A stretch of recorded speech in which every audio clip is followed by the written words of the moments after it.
This is it's a very phenomenally beautiful day here, and the wind is revealing its limitless presence, the power of it. And we were just speaking about the power of words, how we language our lives. I always talk about that. And I was just talking about the use of the word spelling and the power of the word and words. And I thought about, for example, a past life experience regarding Haiti and the Honorable Toussaint Louverture,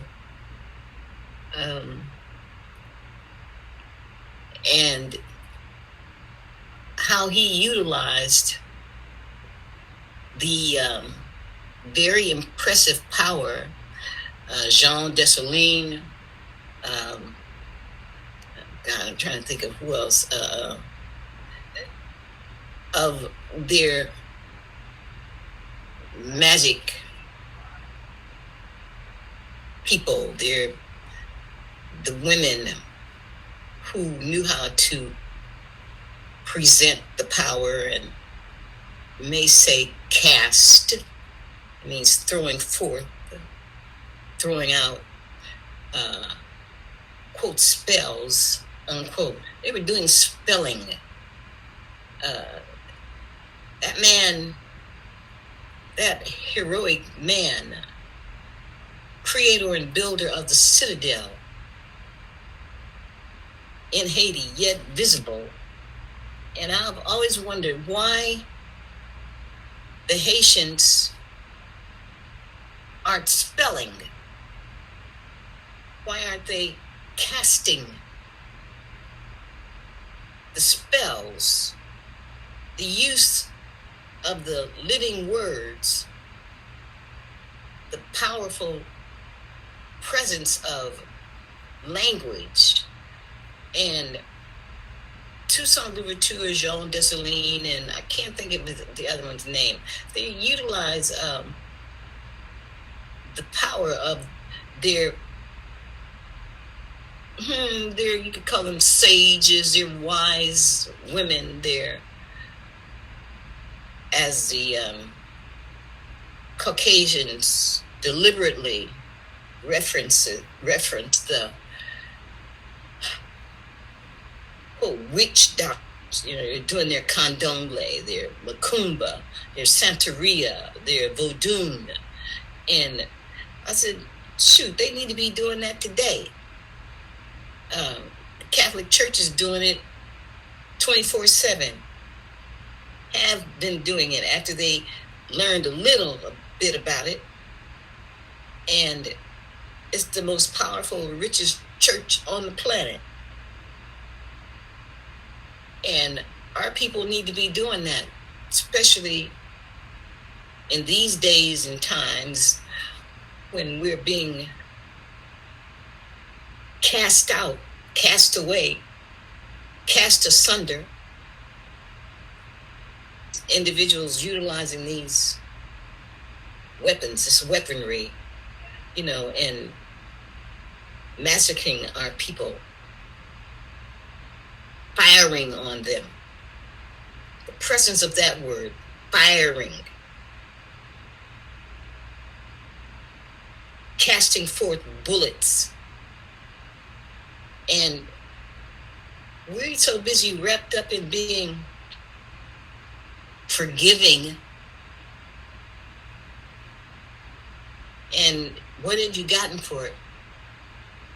Not a thing. That has been just rumbling within my heart and my soul. And because I know what I know, I'm a lot of times very cautious of what I say to people, especially to Black people or the first world people, the first world ascendants, the ascending And the non-ascending, I say the non-ascending because you have some of our people fearful, full of fear, afraid to do what they know they can do, to do what they know their ancestors did, and to do what they know some of their relatives are still doing. If the folk congregated, came together,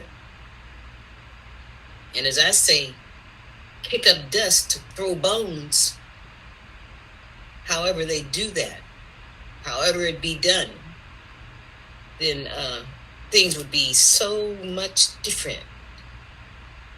You know, some people can just snap their finger and fling their hand and get stuff done, but they're afraid to utilize what is nature all to them, fearful of utilizing that which the colonials, Europeans have deemed devilry and anything that they can consider dark and ugly. And they're using it 24/7. Catholic Church, really. You can go to Catholic Church and be able to kneel before some candles and some alabaster imagery hanging on the wall and stuff, and, you know, send your prayers forth to a male figure made of plaster and ask, and the woman too, ask for their help. When they aren't even the real people, and if they were, they weren't supposed to have any images made anyway. You know, I don't want to go off on a tangent, but, you know, our people need not only to be aroused, but they need to be awakened and aroused and awakened. So, like, as I say, up, you mighty race. You get up. Get up. Up, out, and forward.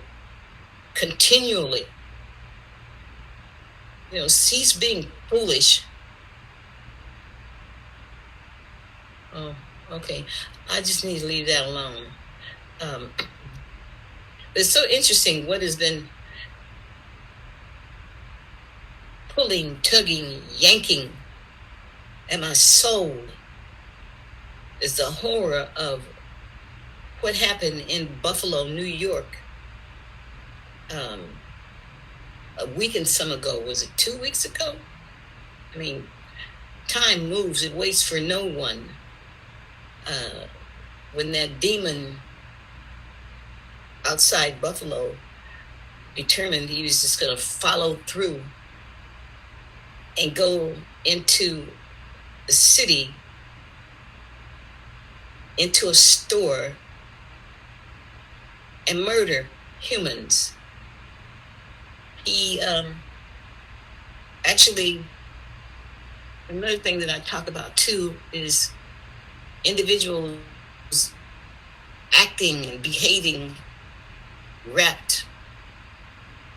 You can be wrapped, R-A-P-T, and wrapped, W-R-A-P-P-E-D, in emotion. I tell people emotion has people doing irrational things. They act and they do react as a result of emotions, when the divine, that which we say is spiritual, that divine, the living breath of you, does know the difference between an emotional action and a life-saving action and attitude, which comes from the logical and the rational. I really did experience that demon who massacred those individuals in Buffalo. With each revolution of his tire, his car wheels, as he's on the highway going into Buffalo purposefully to kill people. There's no way that he did not hear, you need to turn around, you need to stop, you don't do that. He heard it, but he was full of emotion, full of his irrational attitude, his illogical determination to be, he wanted to be a hero. He wanted to be viewed as heroic. And so he had to follow through so that he could be one of the powerful racists, one of the powerful supremacists, when they're not even supreme. Somebody need to tell them that you're not supreme. You don't have any power. You know, the dastardly deeds they do comes from a foundation that's not even logical. When they think that they're supreme and they're not. When they've heard the lies, the tales told that they're from the Aryan lineage. And the Aryans are dark people. They're dark-skinned people. They come in the shades and hues of who black folk be. The reality. But that demon, Hitler fooled them. The Aryan race. They run around killing people. The Ku Klux Klan. Those demons who were viewed as heroic and very smart. They have certainly pulled the covers over individuals' eyes. It's the power of ignorance being perpetrated on people who refuse to think, who don't have the ability, they believe, to research and to study and to see truth in all its majesty. Truth does not require exposition. You don't need to say it's the truth because it's the truth. It is. So let me just talk about this for a second. As I say, a hot second. Already they were touting this demon as being mentally disturbed. Now, you know, it was shameful really for any black people or brown people, people of color, to even acknowledge that they were having some mental challenges. This demon in Buffalo, he ain't got no mental challenges. He made up his mind to do what he's gonna do. Like every revolution of the tire was a moment for regret. Don't do it, don't do it, don't do it. I mean, you know, say for an example, Will Smith, when he made an irrational decision to stomp from his seat and stomp up the steps and wail on Chris Rock's face, the left side of his head. You know, even when he slung his hand back to do that, it was like, oh, what am I doing? I need to turn around. But even to turn around would make him seem and or appear to be one who had fallen into an illogical challenge. It's like, boy, don't do that. But he did it, and then he had to turn around and walk back to his seat. And that still wasn't enough, even though it was. So then he had to yell out. Everybody saw it. You don't have to do anything else. It was seen. But being the perpetrator, it was like, oh, shoot. I need to show some bravado here. You know, and keep my wife's name out of your fucking mouth. Keep my wife's name out of your fucking mouth.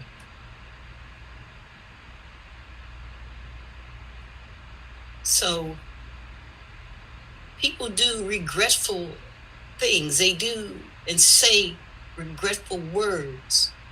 They have regrets when they refute and refuse to acknowledge the ridiculousness of what can be an emotional action and an illogical action. For example, you got that Vladimir Putin. He don't know how to get out of what he's done over there in the Ukraine. All he has to do is just say, it's done, it's over, it's finished, it's complete. But he wouldn't be, quote, heroic, unquote, in his own mind. The ridiculousness of what the emotions have people doing and regretting. There are people who don't have any regrets. I don't have any. And I can truthfully say I don't regret anything I've done or not done. I've known myself really, and I have this very interesting ability, some which our ascending people have referred to as gifts and talents. I never thought it was a gift. I never considered it a talent. I did view my aliveness as something heavy, a very, very, very heavy responsibility, a thing that rides my back, that moves through my spine, that has the neurons in my brain breathing and popping. And even when and if I'm quiet, they're still living. So I've had to learn to accept the fact that the meaningfulness of peacefulness and quietude is very, very beneficial. When you're in a place and space of peacefulness and quiet, when you're in the silence, which you know the silence can be, then you can see and hear that which contributes to the very living presence which breathes itself, being you. Our body temples, the constructed flesh formed,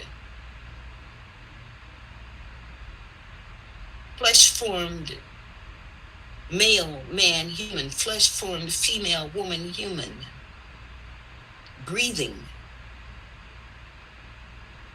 We are allowed the privilege of witnessing what life is and what life can be and what life does reveal as we breathe.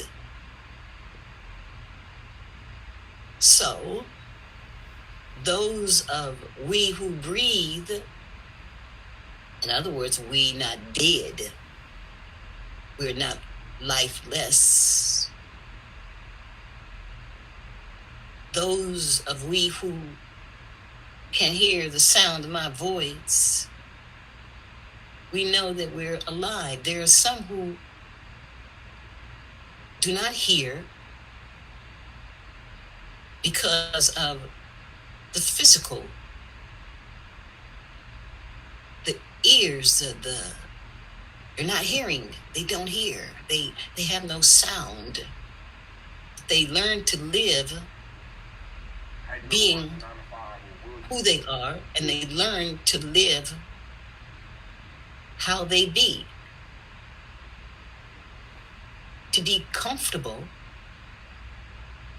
living our lives, it's really a very good thing to honor and be in silence. When we are in that place and space, there are many revelations which come. There are images. There is a sense of presence. Our presence, their presence, somebody's present. And the silence reveals itself. You know, it's like, for example, people that say, I felt something. I felt something around me. Do you feel that? Because the quietude, the silence, the pervasive no thing allows us the privilege of experiencing that which is all things, that which is everything. And that's how sometimes individuals referenced as geniuses or individuals who are deemed exceptionally smart, quite astute, come forth with all sorts of wonderful expressions which can contribute to life, contribute to making life be all it can be, and so good. You know, you look at Einstein, you look at individuals who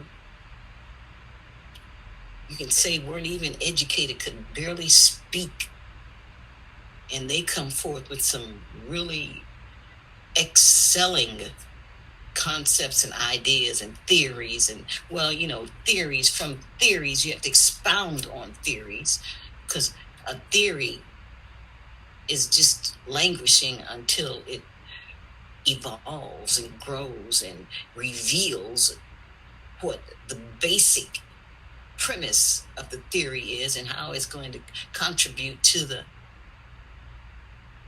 excelling of humans. We have many geniuses who are just ignorant, geniuses who willingly will destroy life in all its majesty and glory. You have geniuses who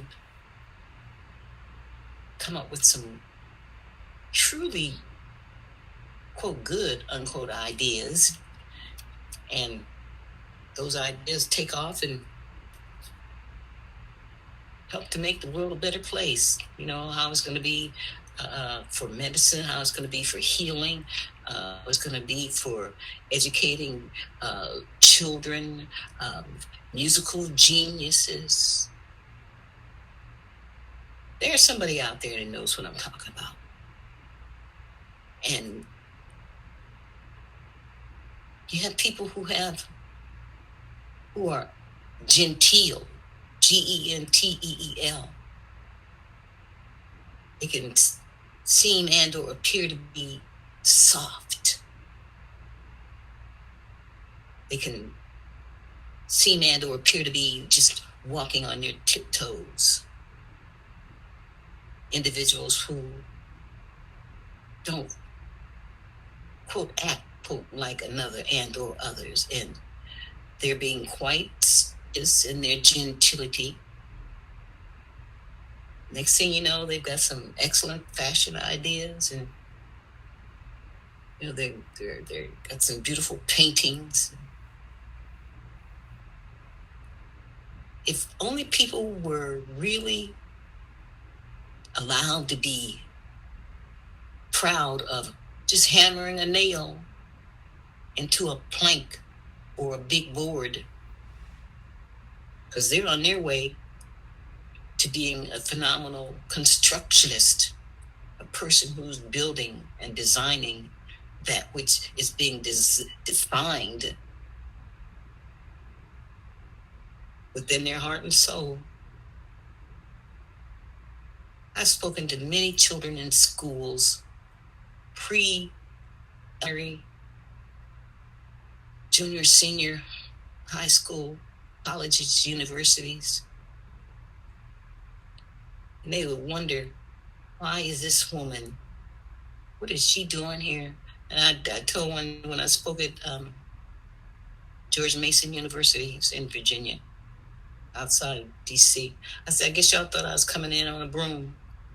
I've been called a witch and a devil, just all sorts of horrendous and ugly things, but I've never done anything to destroy life in all its majesty.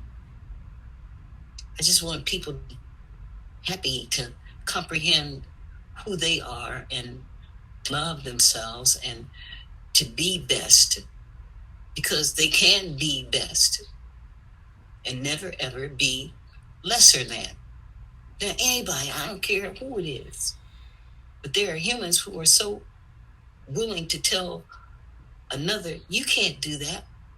And then there are others who tell them, you're not going to be anything. You ain't nothing. And a lot of that stuff, that ignorance, comes from jealousy and animosity and hostility. And then people absorb that inanity in the very being of that which breathes. They accept that stuff. They sleep with that stuff. And all the good they were expressing and determined to be just falls by the wayside, and they just attempt and or try to become nothing. That happens to a lot of people. The pain of that. I was hearing about this young brother. Actually, he just died. He died, but yet he lives, because what he was doing, the things that he was saying. Kevin Samuels, I didn't really know anything about the young son, but he was very provocative, provoking individuals who just wanted to hang him, I guess. If they could have lynched him, a lot of them. And then some did lynch him as a result of the words that he utilized when he was telling, especially women, sisters who should be ascending, telling them what they could not have, what they would have, what they should do so that they could just live and do life as it pertained to their experience the majority of women that he was speaking to on YouTube wanted that which seemed and or appeared to be unattainable. You know, good-looking 6-foot brother who made 6 figures or more, and yet Kevin Samuels would ask them what do they got to contribute to this perhaps unattainable man. He determined that the sister had to be a certain weight, maybe a certain height. What was she contributing to this desirable Adonis? Adonis, Adonis. Why would he want her? Especially if she was a size 14 or 15, 16, 17. You know, what size are you? What size dress you wearing? I wear a 12. Ooh, sister, you'll never get a man, the man you dreaming of. You're not gonna get him. And then, you know, he would tell her why. She's not really attractive to him. She's not going to draw him into her breath. He's not going to lay his head on her breast. He's not going to fondle her titties. Now, that's not, I didn't hear to use that word. I'm just saying that because, you know, men do, no matter who they are. I don't know a whole lot of other men and other racial groups, but I know black men love titties, you know, so he was advising them that wasn't going to happen for them.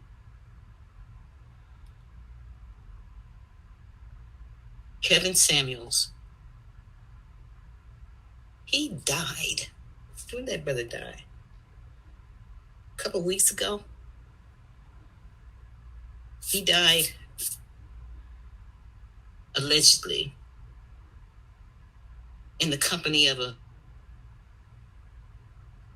young woman that he met in a club or a bar. And they had their coming together, their common union, sexual tryst. He ain't the only one who died like that. Was that politician, that rich man, white man up there in New York? He died. He had a heart attack. He died having sex. I'm certain there'd be a lot of men who, if they had to go, they'd rather be going like that. They don't want to, but, you know, they coming and moving and grooving, and it's like, oh, Lord, oh, Lord, oh, Lord. They're like, ugh. There it is. Oops, there it is. Well, anyway, there are a lot of people who are saying he got his comeuppance, he got what he was due. Well, however, the breath determined to release itself from his flesh form during his time of sexual joy. It just gone, departed the flesh. It's just gone.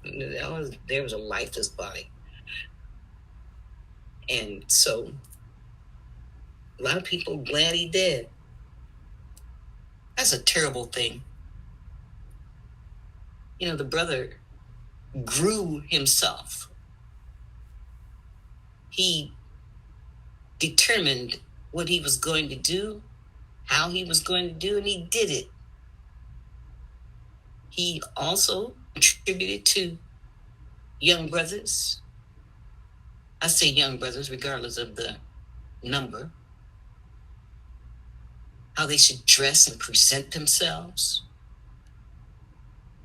Presentation can be a big thing. They got people who get paid big money to create presentation. So he talked to them, told them how to dress,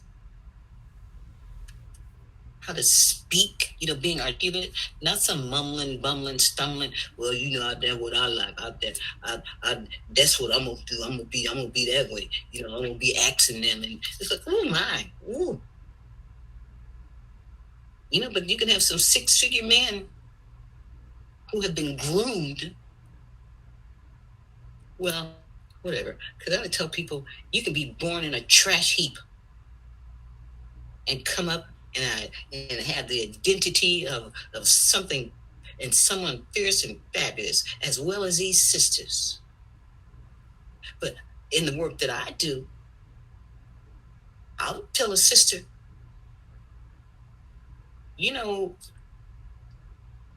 there's some things that you have to do to get yourself together. There are people who believe they are together. They got the walk, they got the talk, they got the clothes, they going out spending hundreds and thousands for stuff. And that stuff ain't gonna do a thing for some of these people. They standing online till they can get a $1,500 purse. Look like it's made of plastic with somebody else's initials on it. And what has that done for you, my sister? Does that make you somebody great, grand, and glorious? You ain't even got no food in your refrigerator. If you did happen to meet one of those brothers, and he, if he's a smart brother, if he's a high-minded thinking brother, he said, well, I'm going to come over to your house and we can sit and listen to music. And, some men do want women to cook for them. Some men do want women to cook with them. But he come to your place, it's a mess, honey. Because really, realistically, you don't know how to cook. You busy attempting and/or trying, putting forth lots of effort to impress. And you're impressing, and it's not truth. It don't matter if you buy an ass. It don't matter if you buy some titties. It don't matter if you get a new nose. It don't matter if you used to be 200 pounds and then you trimmed and slimmed in. It don't matter. Because you also got to change an attitude. Brothers got to do that too. I mean, I'm seeing some brothers. I'm just mentioning this young brother. He got trillions of millions. He done growed himself up to be somebody who sits with, say for an example, Warren Buffett. He could also sit with that demon Bill Gates with that, what does that mean? Ugh, oh my God. But anyway, he came from whatever some people might consider the low estate. He worked at it, got himself together. Me, myself, personally, I like him. But he's not necessarily looking for some of these sisters who weigh over, you could weigh over, oh my, what? Let me see. You could weigh over 110 pounds. Anything over that is like too much for some of these brothers. And yet, if you sisters, you sister, you sister, go sister, soul sister, you don't have the attitude and the fortitude to be all you can be and more, then it wouldn't matter about who that man is. He could be tall as Shaq. It's 7 feet.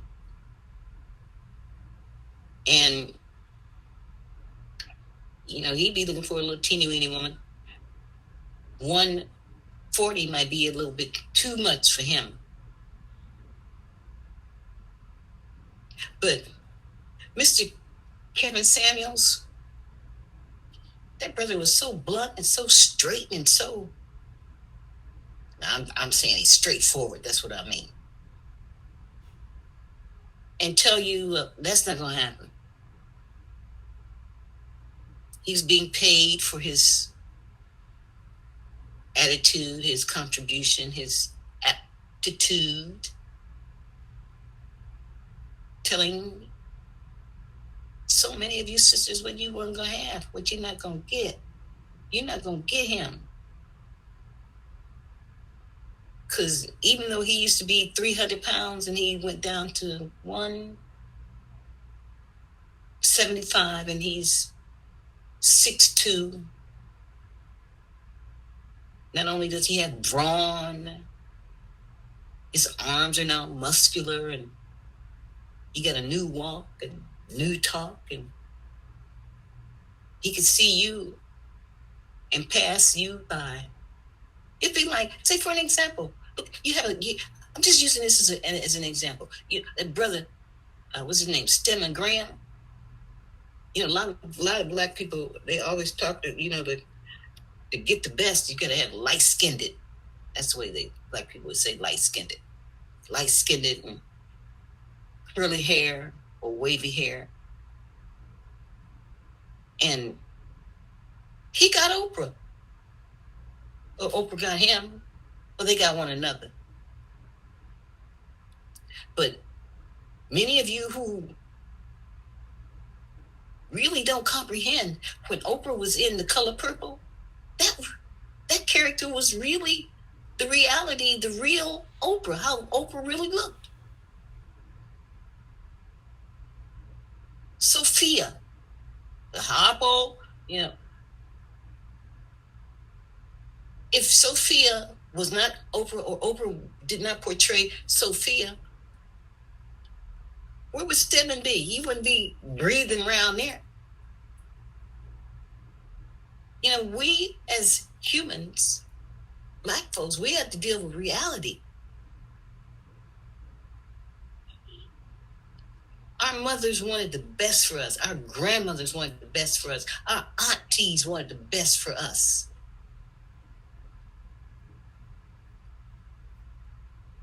They didn't always tell you what you had to do as far as the real you, if you had to release weight. And many already know that. But even some who have released weight and become skinny, they still don't get those kind of men. You have to think about it. You have to think about it. And the main thing is to think about yourself. Comprehend the meaningfulness of how blessed you are.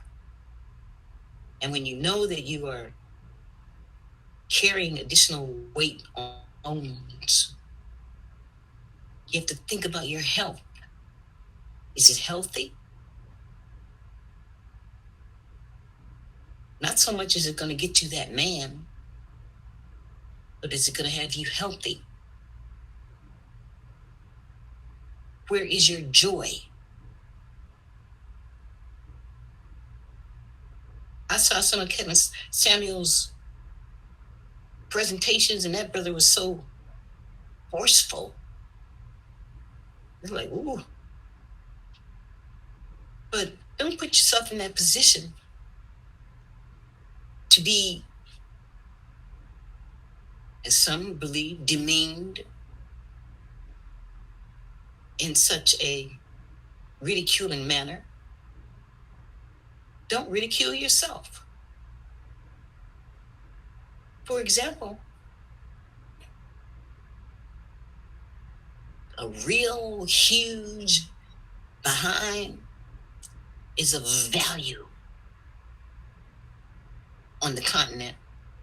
Africa is a continent, it's not a country, as George Bush Jr. said, the country of Africa. That's a value, that's a pleasure. Those men, they honor those big rumped women. But then they're just like any other man. You know, is she, for example, is she light-skinned? Is she Caucasian? There's not too many Caucasian women who have rumps like African women, black women in the un-United States. That's why now it's cool to go and buy ass. I don't mean women who turn in tricks and hoes, something like that. I'm talking about buying a big behind, you know, get it blowed up.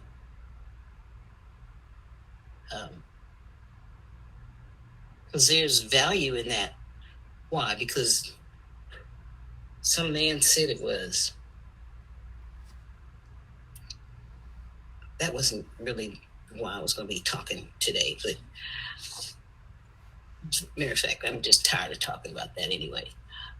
I just want each and every one of you to be the best and be blessed. Bless yourself.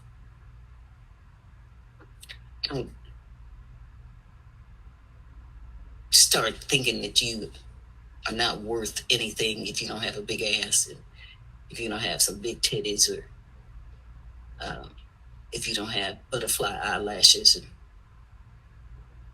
you know, hair down to your heels.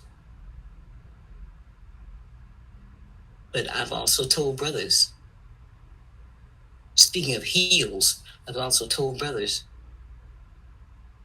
to make sure that they get manicures and pedicures, because don't a woman, no matter what her size is, how tall or how short, her height or whatever, no woman want no man with elephant hooves scratching her back and her legs. Get those feet done. Go find some 220 sandpaper and sit while you playing your game or while you watching Netflix or someplace, some streaming. It's got something interesting and entertaining, and sand those feet. Just like get the car sand primed before painting. Do that, because ain't nobody interested in that. You have a right and you have a duty to make sure that your feet are smooth, that those toenails are not like lion's claws. Fix that stuff. Just as women going and getting themselves fixed, all tricked out and everything, you do the same thing. And the reality is, think good about you. Look in the mirror and say, I love you. If you don't have a mirror, just go for a walk, or even if you're sitting on the toilet, say, I just love myself. I'm the most fabulous thing walking. Breathe being divine. It don't matter what somebody says to you, and yet for some of you it does matter. But the one who matters the most is you. What are you saying to you about your life?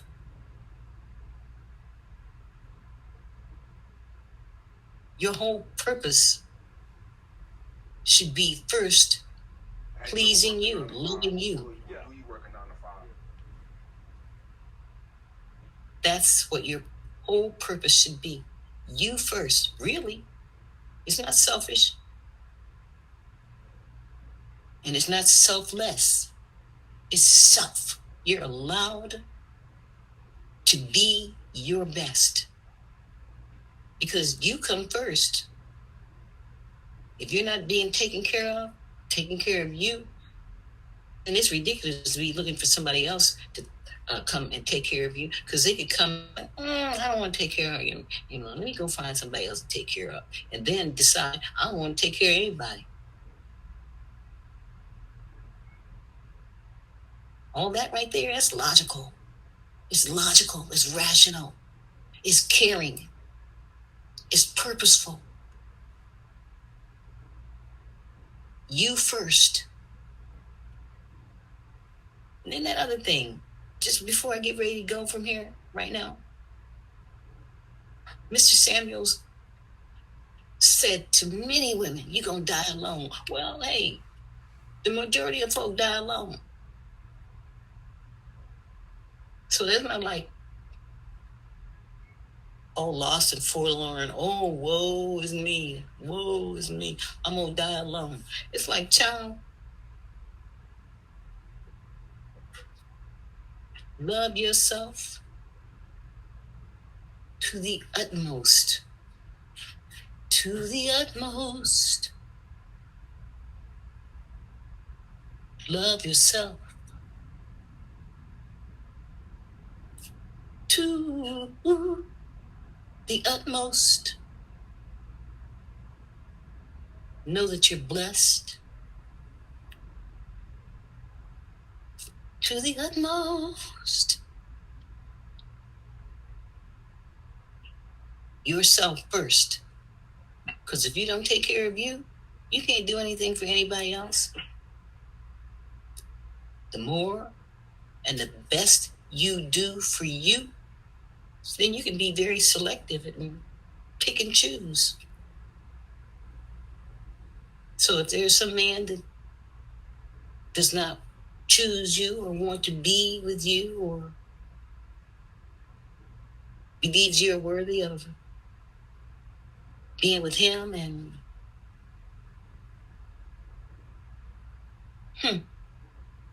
worthy of his love, girl, be worthy of your love first. Because really, there are men out there who are feeling about wanting someone of a certain height, a certain weight. And she not looking at him. They not looking at him. Look and see you first. Because each and every one of you knows what is required for that change. Change is going to come when you accept what you acknowledge about yourself. Accept what you acknowledge about you and be best. Look in the mirror. Look directly in your eyes. And if you are unable to see physically, then know that that inner eye, that divine source, that empowering resource tells you, this is what we will do. This is what we can do. This is what we must do. This is what we're doing. And go for it. Go for you. Be the best you will to be. Be the best you will to be. And don't sink into a frenzy and fall apart if some man say, "No, you're not the one." You're like, well, baby, neither are you. And you just trot on down the Primrose Lane, you know? Well, that's what I'm saying. It's a good day. Love yourself and like yourself. And comprehend the meaningfulness of being irrational and logical.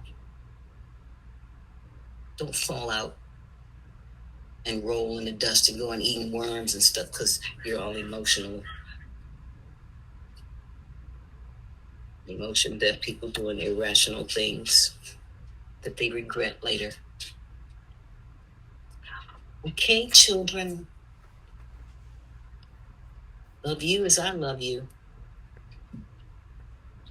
Wellness, peace, and prosperity. And know that you have blessings abundantly deserved. Because when you know the truth makes you free. It does not set you free. It makes you free. So go and do you. Love you as I do.